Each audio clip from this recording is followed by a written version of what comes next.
Well, sir, the evening meal has been over only a little while as we join our friends at the small house halfway up in the next block now.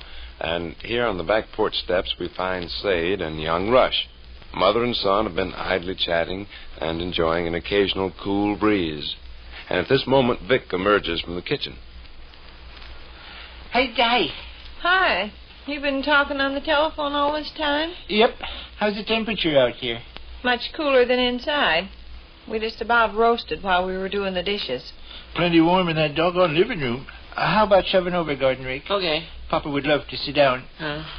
It was Hank Gutstop on the phone, Sade. Certainly must have had plenty to say. You've been chewing the rag half an hour. Hank, I'm happy to report, has a job. Making homemade candy and selling it? He has a regular job. What doing? Publicizing, advertising, and generally promoting the interests of the Royal Throne 25-cent barbershop. Oh, my. An inflection in your voice, kiddo, suggests that your reaction to Hank's success is of a deprecatory nature. I don't care what he does. Well, I do. I'm the exalted Big Dipper, the sacred stars of the Milky Way, and he's the exalted Little Dipper. I feel protective toward Hank. Well, if he's got a job at last, maybe he'll pay you what he owes you. Very likely he will. What's the debt amount to now? I'm not exactly certain. Hank, however, has kept track to the sum. He's no barber, is he, Gus? He wasn't hired in the capacity of barber. Gonna sweep out the shop and stuff, huh? Sweeping out the shop and stuff will comprise part of his duties, yes. But Hank's real value to the Royal Throne 25-cent barbershop, though, will be his efforts toward enlarging and extending the business. Over the telephone just now, he was full of enthusiasm and energy. He's got ideas by the bushel. Free lunch, for instance. Free lunch? Free lunch. That's a new angle for a barbershop. Hank is bursting with new angles. Guy steps in for a haircut, huh, and helps himself to crackers and cheese? Precisely. Pretty slick. I agree. I'll have a shoe shine, a bath, a shampoo, and a bologna sandwich.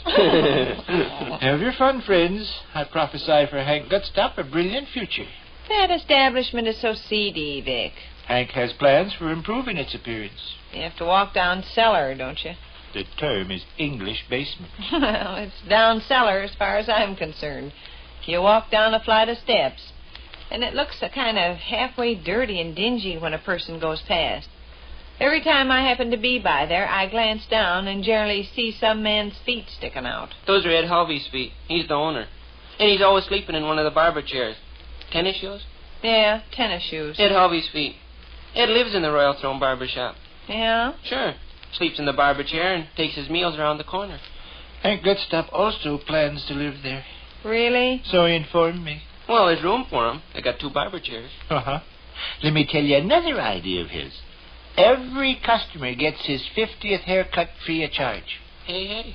That's an inducement to patronize the shop, wouldn't you say? Sure. Sade, Ed Hulvey hired Hank with this thought primarily in mind. Hank's got lots of friends around town. He knows all the guys that loaf around the Lazy Hours pool hall, and he's chummy with most of the fellas that hang out at the Bright Kentucky Hotel. When they hear of Hank's new association, they'll flock to the Royal Throne in droves. And in addition to that, Ed Hulvey expects to capitalize on Hank's position in the lodge. As the exalted Little Dipper of the drowsy Venus chapter of the sacred stars of the Milky Way, Hank should be able to swing plenty of shaves and haircuts over to Ed. Will he swing you? Well, no, he won't swing me. Jim Scooter down at the Butler House has cut my hair for years, and Jim's also in the lodge. Wouldn't be fair to Jim to change over. I've been thinking about that 50th haircut free, and there's a catch. How so? Well, how often do most fellas get their haircut? Oh, every 3 weeks. Yeah, every 3 weeks. Well, heck, there's 52 weeks in a year. How many times does 3 go into 52? 17 and a little over. Well, say a fella gets his hair cut 17 times a year. All right. What's the result when you divide 50 by 17? 3. Okay, 3. Well, what's your point? A guy has to patronize the Royal Throne barbershop 3 years before he's entitled to a free haircut. Well, so what? I've patronized the Butler House Hotel barbershop 8 years and haven't got any free haircut. No, but just the same. Yep, I predict for Hank a brilliant future. He's in something solid at last. Something he can grab a hold of and work with. Mr. Sludge, you're going to bed early? Huh? He just now turned his light off. Poor fella. He come home crying again today. What is the trouble? He wouldn't tell, Miss Harris. I expect somebody down at work spoke rude to him or something. God, if with every 50th haircut the Royal Throne Barbershop give away a bath free, it'd be a pretty dirty bunch of customers that depended on that free bath every 3 years, wouldn't it? Your speech, my boy, lacks clarity. I make no meaning out of it. Well, say, for instance, I wait till I've had 50 haircuts before I took a bath. And the Royal Never Throne... mind. I'm afraid I wouldn't be interested in the matter even after it was elaborately explained. Okay. Feel that nice breeze. Most refreshing. I like to bake this afternoon. And in the shade all the time, too. How warm was it? Anybody know? 84 degrees by the drugstore thermometer. Boy. You people talking about heat, Gov. I'll tell you where it's hot. Where? Royal Throne 25-cent barbershop. No fresh air can get down that hole. It's like being in a gunny sack. When were you there? Oh, a couple days ago. I don't think I want you hanging around any such a seedy establishment. I was in the Society of Leroy Snow. Leroy was passing bills. We stopped in at all the downtown establishments. By George, it was close in that barber shop.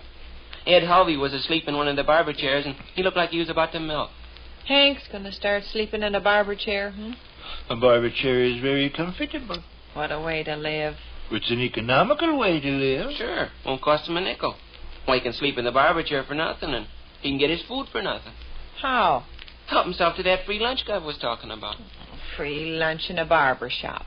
The idea was a stroke of genius on Hank's part. Ish. By George, that is a good job, come to think of it. In addition to a free place to sleep and free food, Hank will also be entitled to free shaves and haircuts. Won't he, Gov? Couldn't say. Sure he will. He certainly wouldn't want to patronize any competitors. Ed Harvey wouldn't stand for it. Be just the same as a guy running a restaurant and then taking his meals at a cafeteria across the street. Hank can say, Ed, put on your apron and get out your clippers, because I want a shave, a haircut, an eyebrow pluck, massage, shampoo, a shoe shine, manicure, head rinse. You're very, very funny tonight, Charcoal Burning. Everybody hitting the hay early. Electric light just went off in Charlie Razor's bedroom. Smelly Clark's Uncle Strap loves to reminisce over the time he went... Telephone's ringing. Go see, Willie. Oh, heck, wouldn't be for me. Well, it's not Fred and Ruthie, I know. Fred's putting in overtime at the foundry tonight. Scoot.